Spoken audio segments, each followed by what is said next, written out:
යාළුවනේ මම දැන් මේ ඔයාලට අද පෙන්වන්න හදන්නේ කොළඹ නුවර මාර්ගය පේනවනේ. ඉතින් කඩුගන්නාවෙන් උඩට එන මාර්ගය. හරි. ඔන්න කොළඹ නුවර ප්‍රධාන මාර්ගය. කඩුගන්නාව. ඔයාලා කොළඹ නුවර මාර්ගයේ කඩුගන්නාව කන්ද නැගලා උඩට එනකොටම ලොකු කුළුණක් පේනවා. දැකලා ඇතිනේ. අන්නේ කුළුණට යන පාරේ තමයි කුළුණට යන්න තමයි දැන් මම මේ පඩිපෙළ නැගගෙන යන්නේ. දන්නවනේ මේ කුළුණ කවුරු වෙනින් හදලා තින්නේ කියලා. Captain Dawson. ආලා ඇතිනේ. කොළඹ නුවර මාර්ගයේ සම්පූර්ණම ඉදිකිරීම කරපු කැප්ටන් ඩෝසන් කියන සුදු ජාතිකයා සිහිවීම පිණිස තමයි මෙන්න මේ කුළුණ ඉදි කරලා තියෙන්නේ. ඔයාලට පේනවා ඇතිනේ. මෙන්න මේ කුළුණ පේනවා.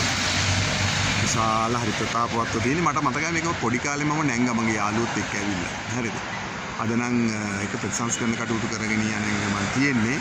මේ තියෙන්නේ එන්නේ කුළුණ. මේ කැප්ටන් ඩෝසන් 1829 මාර්තු 28 වෙනිදා තමයි මිය ගිහිල්ලා තියෙන්නේ. හරිද? එයා සිහිවීම පිණිස තමයි මේ කුළුණ මේ ඉදි කරලා තියෙන්නේ. සංචාරකයන් වශයෙන් සංචාරක කර්මාන්ත ඉතාමත්ම වැදගත් ස්ථානයක් කරන්න තමයි මම හිතන්නේ මේ ආණ්ඩුව උත්සාහ කරන්නේ. හැබැයි දැන් ඉතින් සෑහෙන කාලයක් මේ උත්සාහය තිබ්බා. අවුරුදු 3ක් විතර මට මතක විදිහට මේ කුළුණ මේ ප්‍රතිසංස්කරණ කටයුතු කරගෙන යමින් තිබ්බා. මේක ඇතුලෙන් යන්න පුළුවන් මෙහෙම. මේක ඇතුලෙන් මේ අද මේ පේනවනේ. මේක වහලා තියෙන යන්න බෑ. ගල් අතුරලා මේ ලස්සනට නිර්මාණය කරලා තියෙනවා. මේක ඇතුලට යන්න බෑ. ගියා නම් මට ඇතුලට ගිහලා හැබැයි මම වෙන දවසක මම මේ වීඩියෝ එක අරන් එන්නම්. හරිද? මේක සම්පූර්ණ ප්‍රතිසංස්කරණ කටයුතු අවසන් වුණාම මේ තියෙන්නේ එයාගේ සීවීම පිණිස ගහලා තියෙන කමාන්ඩින් රොයල් ඉන්ජිනියර්ස් සිලෝන් සයිලන්ස් ඇන්ඩ් ස්ටීල් ප්ලාන්ට් ඔන්නම් කියලා ගහලා දුරට පේන්නේ. කොහොම හරි මැරිලා තියෙන ඩෙඩ් ඇට් කොලම්බෝ. කොලම්බෝ වල තමයි 1829 මාර්තු 29 වෙනිදා මැරිලා තියෙන්නේ.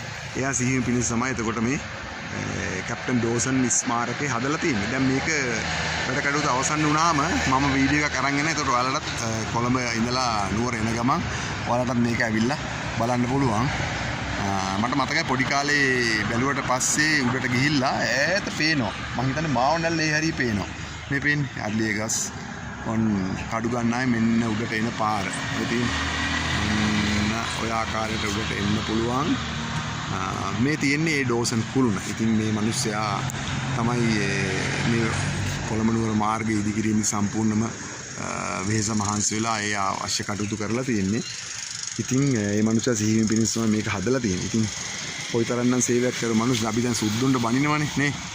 සුද්දුන් අපේ රට මේ පොල්ල කෑවා අරක කරා මේක හැබැයි ඉතින් සුද්දාගේ නීති ටිකවත් තිබ්බේ නැත්නම් අදටත් මේක මහා වල්වැදිච්ච જાතියක්. මොකද නොහික්මුණු જાතියක්. අපේ දේ නැති වුණත් අපි ශිෂ්ට සම්පන්න කරනකොට පොඩි අදහසක් අපිට සුද්දන්ගෙන් ගන්න පුළුවන් නේ.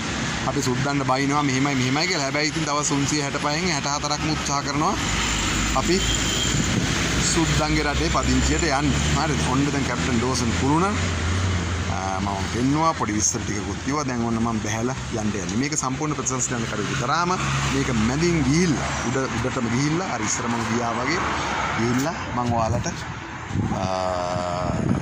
මේක පිළිබඳව තව විස්තරයක් අරන් එන්න. මට මතකයි මේකේ මේ පොඩි කතාවක් තිබ්බා. මෙන්න මේ දැන් මේ කඩුගන්න මේ කුළුණේ මෙන්න මේ පැත්තට වෙන්නේ. ඔය ඈතට වෙන්නේ ඔන්න ඔය බලන පැත්ත තමයි මෙන්න මේ පාරෙන් එහා පැත්තේ පේන්නේ. අන්නේ බලන ඉසව්වේ ඔය පැත්තේ ගම් වල තමයි සුදු ජාතික ඉංජිනේරුවෝ නැවතිලා හිටියා කියන්නේ. ඉතින් ඉන්දියානු කම්කරුවෝ ලංකාවේ කම්කරුවෝ මේ සියලු දෙනා එකතු වෙලා තමයි මේ කොළඹ නුවර පාර ඉදි කරලා දුන්නේ. මෙන්න මේ පාර තමයි මෙන්න මේ තියෙන්නේ. හරි එහෙනම් මම ඔන්න දැන් පඩිපෙළ ගහගෙන යනවා. ඒක ගහගෙන ගිහිල්ලා මම ඔයාලට පෙන්නන්නම් වෙන දවසක සම්පූර්ණ වීඩියෝ. මේ පේනවනේ ඔන්න බස් එකක් යනවා. අවිස්සාවෙල්ල මහනුවර බස් එක. මෙන්න මේ තියෙන්නේ කඩුගන්නාව උඩට එන පාර. ඔන්න ඔයාලට පේනවද? මෙන්න මතක තියාගන්න. ඔන්න උඩට එනවා. ඒත් එක්කම යට ඉඳලා බලනකොට මේ තාම ප්‍රතාපවත් පේන්නේ මෙන්න කැප්ටන් ඩෝසන් කුළුණ. හරිද? එහෙනම් යාළුවනේ තවත් මේ වගේ ලස්සන තවත් වීඩියෝ එකකින් අපි හම්බෙමු. අර සමාජ කාරණා කතා කරන ගමන් මේ වගේ පොඩි ඓතිහාසික වැදගත් තියෙන කාරණාත් මම ඔයාලට ගේන්න බලාපොරොත්තු වෙනවා. එහෙනම් ආයෙත් දවසක අපි හම්බෙමු. ජය වේවා.